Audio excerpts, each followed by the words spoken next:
Hey everyone, today we're looking at things that I found mildly interesting about DBD. There's a status effect in-game named Glyph that you may have never even seen. It is only obtainable by interacting with the orange glyph, whilst having the corresponding challenge on. This challenge appears in just a few tomes, having a total of just 4 challenges it can be used in. This makes it probably one of the rarest status effects in the game. Whilst doing this challenge, the glyph makes the game a bit harder until you reach 6 hooks, making stuns longer, pallet breaks longer, and stuff like that. Trapper's add-on Coffee Grounds gives him a boost of speed after setting a trap. I always got the impression that this may have been a repellent of some kind, with a can of coffee grounds sometimes being used to repel rodents or bugs, keeping them away from any large bait potentially, or setting off a trap. However, I think in this case it's actually just Trapper chugging the coffee grounds.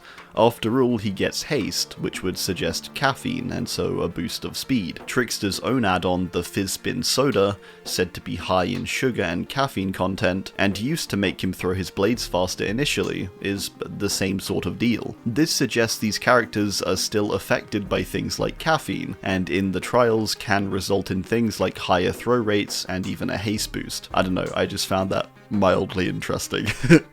Some of the killer's weapons have slightly altered variants featuring additional parts on the base model. Trapper has the Pain Flail, a weapon fitted with additional teeth-like pieces of metal on the blade's edge, as well as a metal blade attached to the back. Wraith's axe has sharp spiraling type blades fixed to the top and the sides of the weapon. Billy has a heavier metal encased weapon with a duller edge on one side. Nurse has a variant weapon with a fuller bone saw, featuring extra parts also. These seem fairly randomly chosen for characters, many of them not having these alternate variants. Since the early days, only a few have received alternate variants. Doctor has one, then a large gap before the most recent one, Skull Merchant, although this one is unlockable by buying her DLC. A quick, mildly interesting YouTube thing I recently learnt too is that if you're watching on PC, if I say the word like, the like button will light up.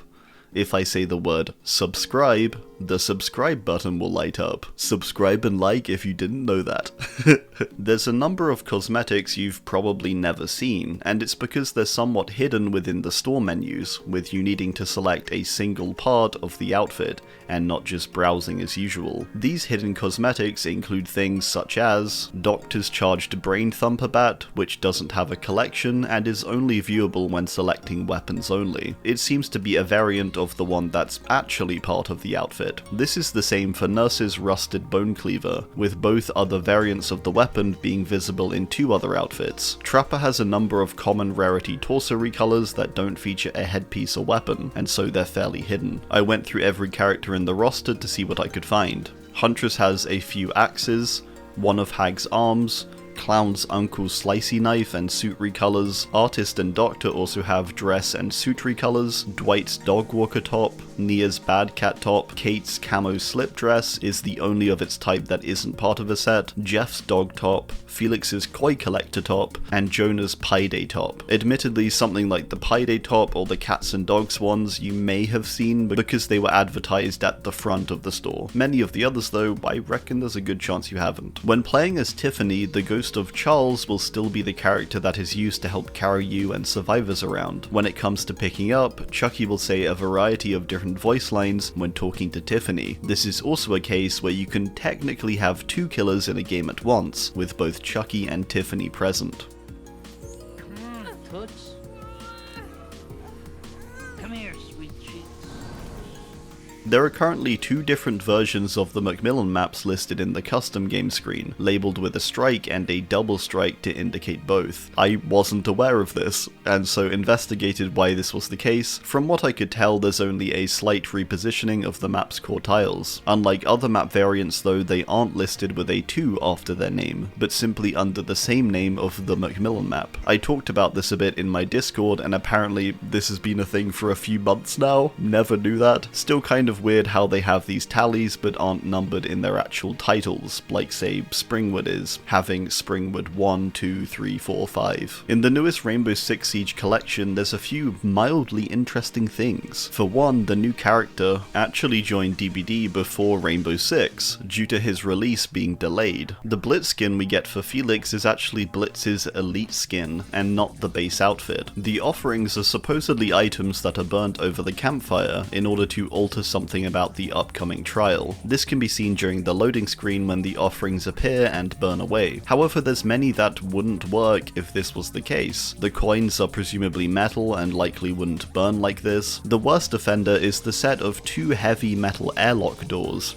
that would presumably just put the fire out. There's AZHYMOVS key, the heart locket, Macmillan's phalanx bone, RPD badge, shattered glasses, Strode realty key, and the Yamaoka family crest, which are all things that would have a hard time burning, especially so instantly. Then again, maybe the entity alters them to be this way. Maybe the doors are like a tiny pair of airlock doors, or something like that. Ada is said to have been taken from Resident Evil 4, however her base outfit is her look in Resident Evil 2. To make this even stranger, her original Resident Evil 4 outfit was added into the game, and would have made a lot of sense to be her base look if she's from that point in time. This was prior to the remake, so her newest look didn't make sense either, at least not then. Most of the prestige cosmetics in-game have fairly normal or slightly altered descriptions from their original version or look. However, Nia and Lori have very unique bits of flavor text, which appear to make references to the nurse and the shape. This is the last time they did this, with this kind of thing never really happening again. In the Knight's Halloween cosmetic set, his sword has a pommel with a knight chess piece, representative of him as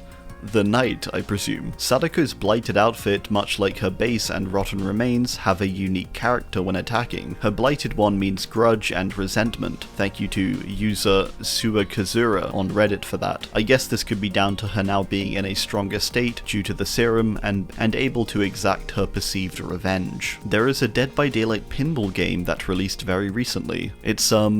It's okay. The Naughty Bear pinata makes small reference to Naughty Bear's later arrival into the realm. The charm states it would be dangerous not to invite this bear to the party. Underneath the quote, "Thank you for keeping the party going," meaning the realm is the party, and therefore it would be dangerous for him to not join the realm. The original names for the daily challenges surrounding killer powers used to be a lot more interesting. Take these 3 I have currently, for example: Rite of the Mastermind, Rite of the Plague, and the much cooler sounding Rite of the Dark Within for shape. I hope they bring this back, although it's a small thing. Something you may not have noticed is this large entity mutation growth thing on the Ironworks of Misery that's featured on top of one of the water towers. This weird thing is shown in the Halloween tome, in a comic actually, where the observer comes across it and looks at it and doesn't say anything, previously saying question mark to some of these smaller growth things.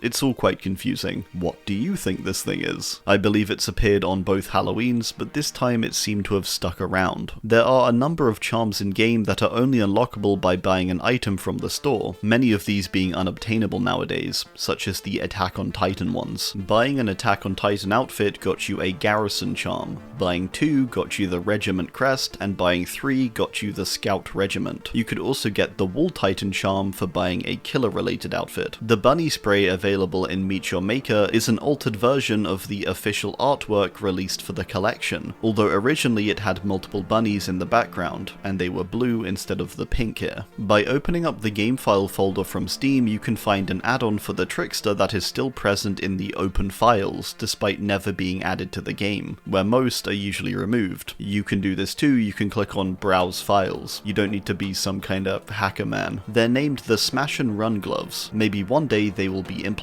Hoarder is the only killer perk that affects chests. With chests being in the game since launch, it's kind of strange that there aren't more perks relating to them. Whilst finding stuff for this video, I happened to be reading the store page for the Last Breath DLC, and oddly under the map section it says that Crotus Pren used shock therapy on the people inside. With this being the first DLC and before Doctor, this was potentially a hint to his eventual release, or maybe they just reused the idea or something. It's especially strange strange, as there's nothing in Crotus Pren or any following lore that I can think of that mentions shock therapy again. There's a cosmetic of Dwight in not so good shape named Black and Blue. This cosmetic is only available when buying the Leatherface DLC, however it isn't listed on the store page. Another you might have missed due to it being common is the Ash one, named Pablo's Custom Job. It features a blue metal on the outside and a lighter leather on the inside of his hand. If you know about these, there's a chance you still haven't seen a bunch of the others, with most chapters usually featuring a unique cosmetic. I know I personally bought some with Auric cells, so there's a few I've never seen. Did you also know there's a Dead by Daylight board game?